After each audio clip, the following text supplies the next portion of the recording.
हे ईश्वर, हमें आत्मशांति दो उन चीजों को स्वीकार करने की जिन्हें हम बदल नहीं सकते, हिम्मत दो उन चीजों को बदलने की जिन्हें हम बदल सकते हैं, और इन दोनों में भेद जानने की सद्बुद्धि दो। तेरी इच्छा चले प्रभु, हमारी नहीं।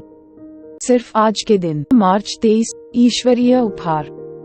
हम अपनी मेहनत करते हैं और जो भी हमें हर दिन खुलकर दिया जा रहा है उसे स्वीकार करते हैं। बेसिक टेक्स्ट पृष्ठ 45। अपनी उच्च शक्ति से हमारा संबंध एक दुतरफा मार्ग है। प्रार्थना में हम बोलते हैं और प्रभु सुनते हैं। जब हम ध्यान करते हैं तब हम उच्च शक्ति की इच्छा को सुनने के लिए अपना भरसक प्रयास करते हैं।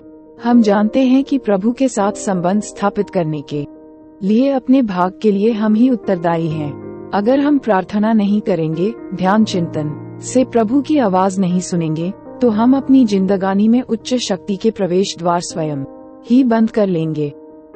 जब हम अपनी उच्च शक्ति के साथ अपने संबंधों के बारे में सोचते हैं तो ये याद रखना महत्वपूर्ण है कि हम क्या हैं। हम शक्तिहीन हैं।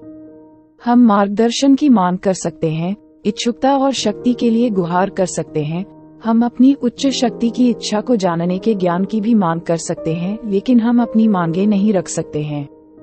हमारी समझ का ईश्वर वह जिसके पास शक्ति है स्वयं संबंध की अपनी भागीदारी को पूरा करेगा। हमें स्वयं वह सब कुछ दे देगा जिसकी हमें जब जब भी जरूरत होगी। हमारे लिए जरूरी है कि हम अपनी उच्च शक्ति से अपने संबंध को बराबर बनाए रखने के लिए नित्य प्रति अपना कार्य करते रहें।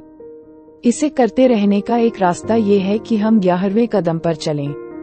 तभी हम अपनी शक्तिहीनता को याद रख पाएंगे और अपने से बड़ी उच्च शक्ति की इच्छा को स्वीकार कर सकेंगे।